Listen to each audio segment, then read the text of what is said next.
Class. Next topic हमारा इसमें है परसेप्शन वाले चैप्टर में gestalt laws of perceptual organisation. ठीक है, लॉज ऑफ गेस्टॉल्ट लॉज है, उसके अंदर उन्होंने टॉपिक दिया हुआ था कि परसेप्शन के अंडर है, क्योंकि तो gestalt laws of perceptual organisation है ये। तो गेस्टॉल्ट जो है स्कूल ऑफ थॉट है, जो कि बर्दाइमर कोफका और इन लोगों ने ये इंट्रोड्यूस करवाया था। ये मैंने बच्चों को जब हिस्ट्री कराई तब भी मैंने बताया था कि गेस्टॉल्ट साइकोलॉजी की पूरी एक मूवमेंट चली थी, जिन्होंने परसेप्चुअल ऑर्गेनाइजेशन का स्कूल जो है उसको उन्होंने इन्हेंस किया था। उन्होंने कहा कि हम एज अ होल चीज़ों को देखते हैं, ब्रेन के अंदर एबिलिटी होती है कि ब्रेन जो है एज अ होल चीज़ों को प्रोसेस करता है। और वो ये कहते थे कि a whole is greater than the sum of it parts, यानी वो कहते थे कि एक पर्सन जो है वो उसका कंप्लीट परसेप्शन किसी चीज़ के बारे में, किसी थिंग के बारे में परफेक्ट और ऑर्गेनाइज्ड होता है, और वो किसी चीज़ को उसके पार्ट्स में नहीं देखता बल्कि उसको एज अ होल जब देखता है तो उसको बेहतर तरीके से वो इवेल्युएट करता है पर्सन। तो जो गेस्टॉल्ट के लॉज हैं उसमें सबसे पहला जो लॉ होता है वो है फिगर एंड ग्राउंड, यानी जब भी हम किसी चीज़ को देखते हैं तो हम उसको उसके बैकग्राउंड में भी व्यू करते हैं, और एक ऑब्जेक्ट के तौर पर भी एक चीज़ जो है वो उभर कर हमारे सामने आ जाती है, और एक उस चीज़ का बैकग्राउंड होता है। तो इंडिविजुअल जो है वो influenced by number of stimuli in the environment. एक वक्त में एक पर्सन बहुत सारे स्टिमुलाई से जो है वो इफेक्ट हो सकता है, लेकिन इसके अंदर कई दफ़ा अगर कुछ फिगर्स ऐसी होती हैं, पिक्चर ऐसी होती हैं, जब आप एक चीज़ को फोकस करते हैं तो दूसरी चीज़ बैकग्राउंड में चली जाती है, वो चीज़ उभर कर सामने आ जाती है। फिर अगर दूसरी चीज़ को फोकस कर रहे होते हैं तो वो जो है वो चीज़ सामने आ जाती है और पहली वाली पीछे चली जाती है। तो इस तरह जो चीज़ आप फोकस कर रहे होते हैं, जो मरकज़ ऑफ अटेंशन होती है, सेंटर ऑफ अटेंशन जो चीज़ होती है, जो स्टिमुलस होती है, वो उभर कर सामने आ जाती है, वो आपकी फिगर बन जाती है, और उसके साथ जो बाकी पिक्चर का हिस्सा होता है वो बैकग्राउंड में चला जाता है। जैसे ये पिक्चर आपके सामने एक 2 फेसेस की बनी हुई है। मिडल लाइन को आप केयरफुली लुक करें तो आपके 2 फेसेस नज़र आ रहे हैं, एक एक तरफ एक तरफ। जब आप एक फेस को राइट साइड वाले को फोकस करते हो तो लेफ्ट बैकग्राउंड में चला जाता है, जब लेफ्ट वाले को करते हो तो राइट हिस्सा जो है वो बैकग्राउंड का पार्ट बन जाता है। तो जो चीज़ फोकस में आती है वो उभर कर सामने आ जाती है और बाकी बैकग्राउंड में जाती है, लेकिन अलग से पार्ट वाइज हम किसी चीज़ को नहीं जो है वो कर रहे होते। ठीक है, फिगर एंड ग्राउंड इसका फर्स्ट है। परसेप्शन का जो गेस्टॉल्ट लॉज है उनमें सबसे first law figure and ground का है। सेकंड है प्रॉक्सिमिटी। प्रॉक्सिमिटी का क्या मतलब है कि जो हमारे ब्रेन में ये एबिलिटी है कि जब भी कोई सिमिलर ऑब्जेक्ट्स जब ये इन्वायरमेंट के अंदर करीब करीब पड़े हुए होते हैं तो स्टिमुलाई जो एक जैसे होते हैं उनको हमारा ब्रेन एक ही ग्रुप की फॉर्म में परसीव कर रहा होता है, और उनको जो है वो जैसे अगर ये पेयर की फॉर्म में, जैसे सामने ब्रैकेट्स पड़ी हैं, ठीक है, वो पेयर की फॉर्म में। अब हमारा ब्रेन जब इसको एक से फ़ौरन हम देखते हैं पहली नज़र में, तो ब्रेन ये नहीं कहता कि ये 2 3 4 5 6 7 8 ब्रैकेटें पड़ी हैं, बल्कि ब्रैकेटों का एक सेट हमारा जहन परसीव करता है कि 3 ब्रैकेट्स का एक सेट है नीचे जो पड़ा हुआ है मुकम्मल सेट, और ऊपर भी इस तरह 3 ब्रैकेट्स का एक मुकम्मल सेट जो है 3 लाइन्स का मुकम्मल सेट पड़ा हुआ है। ठीक है, 2 लाइन्स करीब हैं तो उनको एक ग्रुप की फॉर्म में ब्रेन परसीव कर रहा होता है। तो ये प्रॉक्सिमिटी है। करीब पड़ी हुई एक जैसे जो स्टिमुलाई होते हैं उनको एक ग्रुप की फॉर्म में ब्रेन परसीव करता है। प्रॉक्सिमिटी का मतलब क्लोज होना है, करीब होना। नेक्स्ट है सिमिलैरिटी। जो भी स्टिमुलाई सिमिलर होती हैं उनको हमारा ब्रेन एक जो है वो ग्रुप की फॉर्म में परसीव करता है। जैसे सामने एक फिगर है, इसमें 2 तरह के स्टिमुलाई नज़र आ रहे हैं। एक तो आपको खाली बॉक्सेस नज़र आ रहे हैं, एक सर्कल्स हैं जो फिल्ड हैं इंक के साथ।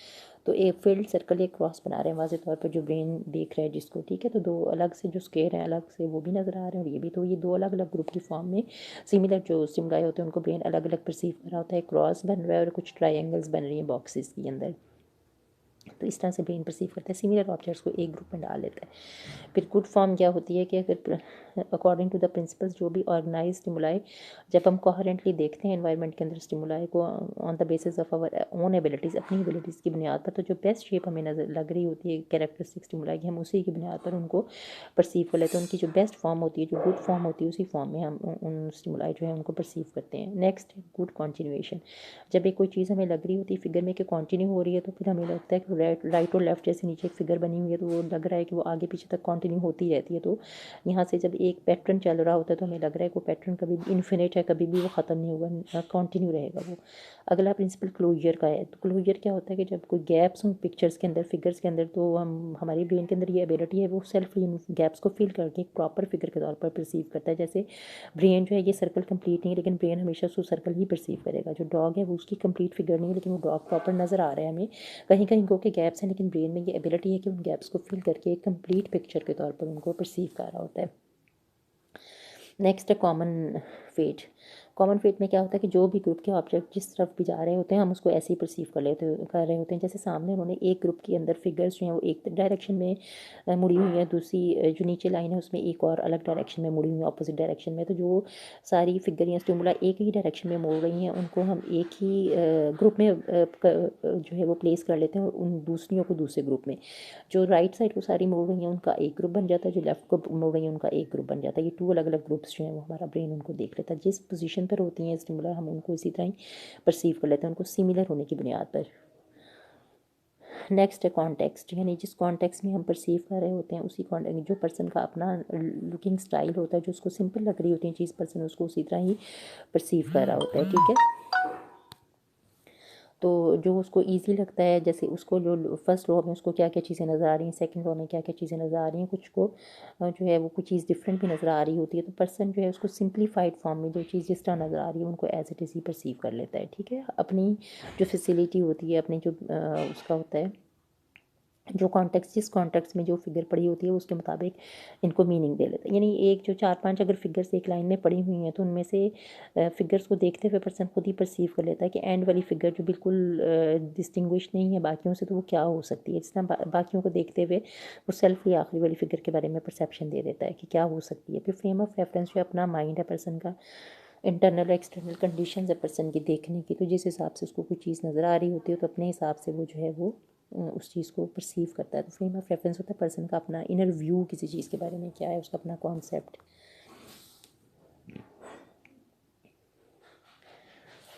अच्छा, अब यहाँ पर ये टॉपिक गेस्टॉल्ट प्रिंसिपल्स का एंड हो गया आपका, ठीक है। इसमें तकरीबन ये हमने पढ़ लिए हैं 9 जो प्रिंसिपल्स थे वो गेस्टॉल्ट के प्रिंसिपल्स में, इंट्रोडक्शन टू परसेप्शन और गेस्टॉल्ट के प्रिंसिपल्स हो गया।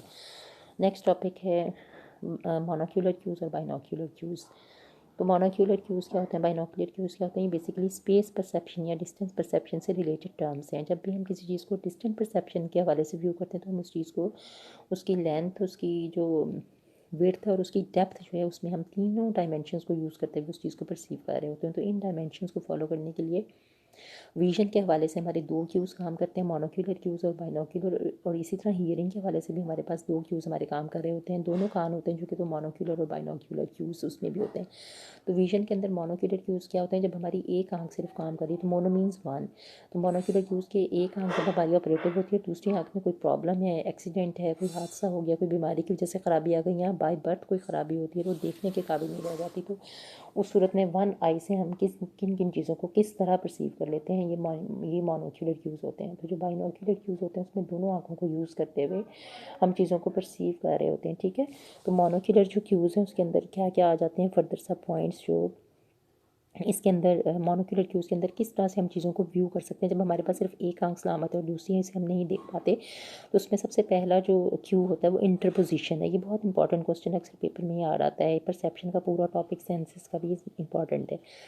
तो इंटरपोजिशन क्या होती है, जब एक ऑब्जेक्ट दूसरे को फुली कवर कर रहा होता है और उसका प्रॉपर पिछले वाले का व्यू नहीं नज़र आ रहा होता और सामने वाली चीज़ प्रॉपर नज़र आ रही होती है, तो जो चीज़ बिल्कुल वाज़ेह और मुकम्मल नज़र आती है वो करीब होती है और जो कवर हो रही होती है वो ज़रा पीछे होती है, जो बहुत ज़्यादा कवर्ड होती है वो उससे भी पीछे होती है। तो इंटरपोजिशन में हम ये देखते हैं कि जो क्लियर ऑब्जेक्ट है, जो वाज़ेह नज़र आ रहा होता है वो हमसे करीब होता है, जो ज़रा कम वाज़ेह है वो हमसे दूर, और जो ज़रा बिल्कुल ही पीछे छुपा हुआ होता है वो ज़रा सबसे ज़्यादा दूर होता है। ये सारे क्यूज़ हमें एक आंख से मिल सकते हैं। जब दूसरी आंख अभी नहीं देख पा रही होती तो दूसरी आंख ख़राब होती है, एक्सीडेंट होता है, कोई ऑपरेशन हो रहा था या शुरू से बाई बर्थ थी वो ऑपरेटिव नहीं होती। आगे इसमें अगला क्यों है, रिलेटिव मूवमेंट।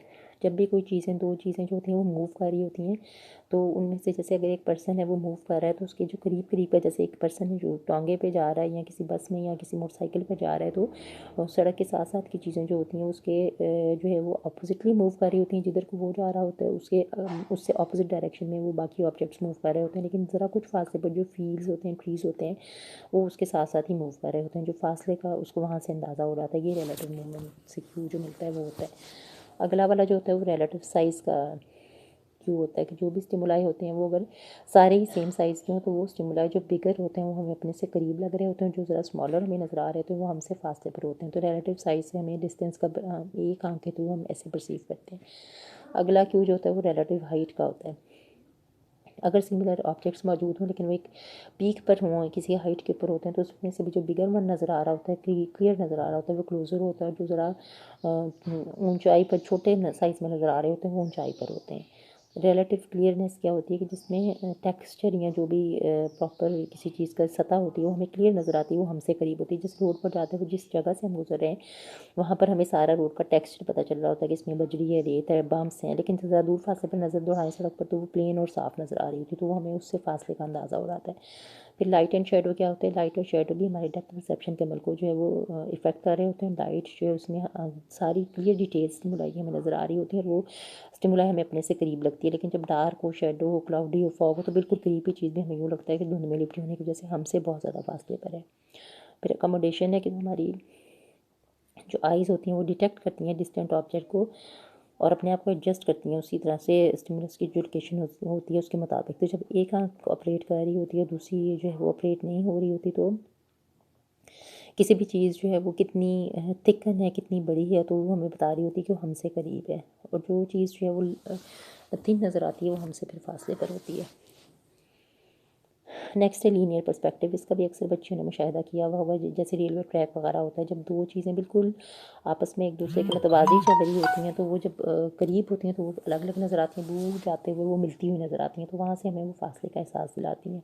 हालांकि रेलवे ट्रैक जो होता है वो कभी भी आपस में नहीं मिलता, लेकिन एक पॉइंट पर खड़े होकर दूर नज़र दौड़ाएं तो एंड में वो मिलती हुई नज़र आ रही होती है, वो हमें वहाँ से फासले का अंदाज़ा होता है कि जो दूर जगह है वो उस पॉइंट पर हमें मिलती हुई नज़र आ रही होती हैं। तो फिर टेक्सचर ग्रेडियंट्स क्या होते हैं, जिसमें हमें डिटेल्स जो एलिमेंट्स होते हैं उनकी कंप्लीट डिटेल्स जो है वो जो क्लोजर लुक होती है उसमें हमें नज़र आ रही होती है, जो दूर वाली लुक होती है उसमें टेक्सचर का प्रॉपर पता नहीं चल रहा होता।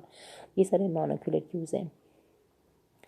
बाइनोक्यूलर क्यूज़ वो होते हैं जिसमें दोनों आंखें यूज़ हो रही होती हैं, ये एक आंख की मदद से हमें हासिल नहीं होते। चीज़ के बारे में सिग्नल, उनकी डेप्थ, लेंथ और उनकी विड्थ के बारे में सिग्नल दोनों आंखों से जो हासिल होते हैं वो बाइनोक्यूलर क्यूज़ कहलाते हैं। इसमें दो मेजर पॉइंट है, रेटिनल डिस्पैरिटी और कन्वर्जेंस। जो रेटिनल डिस्पैरिटी होती है उसमें क्या होता है कि आई जैसे राइट आई है तो राइट साइड का व्यू प्रॉपर ले रही होती है, लेफ्ट आई लेफ्ट साइड का व्यू प्रॉपर ले रही होती है, राइट आई राइट का व्यू प्रॉपर लेकर left side of the brain में भेजती है, और लेफ्ट आई जो है वो लेफ्ट साइड की स्टिमुलस का व्यू प्रॉपर लेकर उसको right side of the brain में भेजती है। ऑपोजिट हो रहा था ना कि ये right side left side of the brain में मैसेज लेके जाती है और left I right side of the brain में। जब दोनों इमेजेस ब्रेन में पहुंचते हैं तो ब्रेन उनको मर्ज कर लेता है, प्रॉपरली एक पिक्चर बन जाती है हमारे पास, क्लियर पिक्चर। ये रेटिनल डिस्पैरिटी की हर आंख अपनी अपनी साइड का क्लियर व्यू लेकर ब्रेन को भेजती है। फिर नेक्स्ट है कन्वर्जेंस।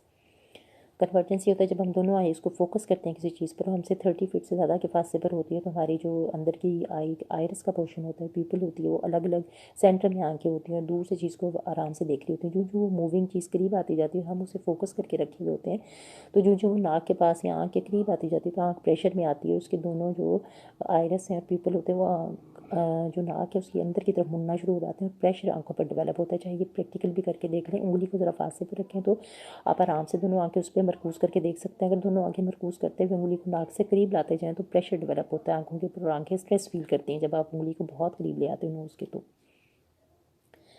नेक्स्ट अभी विजन से के हवाले से था, आगे है space perception with the help of monocular cues, यानी हियरिंग का प्रोसेस मोनोक्यूलर क्यूज़ से कैसे होता है और बाइनोक्यूलर क्यूज़ से कैसे। बाइनोक्यूलर क्यूज़ क्या, मोनोक्यूलर क्यूज़ क्या है कि एक कान की मदद से चीज़ों को अंडरस्टैंड करना, और बाइनोक्यूलर मीन्स दोनों कानों से हियरिंग का प्रोसेस। तो अगर मोनोक्यूलर क्यूज़ को हम देखें उसमें distance from the sound origin, जहाँ से हमें फासले से कहीं से साउंड इवॉल्व हो रही है, तो एक कान से हम सुन रहे हैं तो जहाँ से आवाज़ नहीं आ रही है हमें उस ओरिजिन की तरफ अपने कान को फोकस कर लेते हैं, फिर हम जो आवाज़ है उसको ईजिली रिसीव कर लेते हैं कि जो सही वाला कान है उस तरफ से आ रही होगी तो वाज़े आती है, अगर वो कान वो वाली साइड वाला ख़राब है तो फिर गैर वाज़े आवाज़ उस तरफ से उसको सुनेगी पर्सन को। डायरेक्शन ऑफ द साउंड भी वो फिर जिस तरफ से आवाज़ आ रही है अपने सही वाले कान को उस तरफ पर्सन जो है फोकस कर लेता है। फिर नेक्स्ट स्पेस परसेप्शन जो होती है हीयरिंग की, वो बाइनोक्यूलर क्यूज़ के साथ कैसे होती है। इसमें टाइम डिफरेंस है कि अगर कोई ऑब्जेक्ट राइट कान की तरफ से आवाज़ आ रही है तो राइट कान के पर्दे को पहले टकराती है और लेफ्ट वाले को बाद में। स्लाइड सा डिफरेंस होता है मिली सेकेंड का, लेकिन इसमें हमें अंदाज़ा हो जाता है कि राइट साइड से आवाज़ आ रही है, तो टाइम डिफरेंस से हमें जो है वो पर्दों को टकराने से हमें जो है वो आवाज़ की सिम का और उसका पता चल जाता है, मंबा सोर्स की तरह आवाज़ का। फिर इंटेंसिटी डिफरेंस, कितनी शिद्दत से आवाज़ आ रही है ये भी हमें अंदाज़ा हो जाता है, हमारे जब कानों में दोनों में आवाज़ पहुँचती है तो उसकी इंटेंसिटी का पता चल जाता है। फिर हेड मूवमेंट से कई दफ़ा आवाज़ बहुत मुबहम होती है तो हम अपने हेड को फिक्स करते हैं आवाज़ की डायरेक्शन में जिधर से आवाज़ आ रही होती है, फिर उसको अंडरस्टैंड करने की कोशिश करते हैं कि किधर से आवाज़ आ रही है। तो अभी आपका सेंसेशन परसेप्शन वाला चैप्टर भी एंड हो गया। नेक्स्ट फिर लर्निंग का इंशाल्लाह स्टार्ट करेंगे।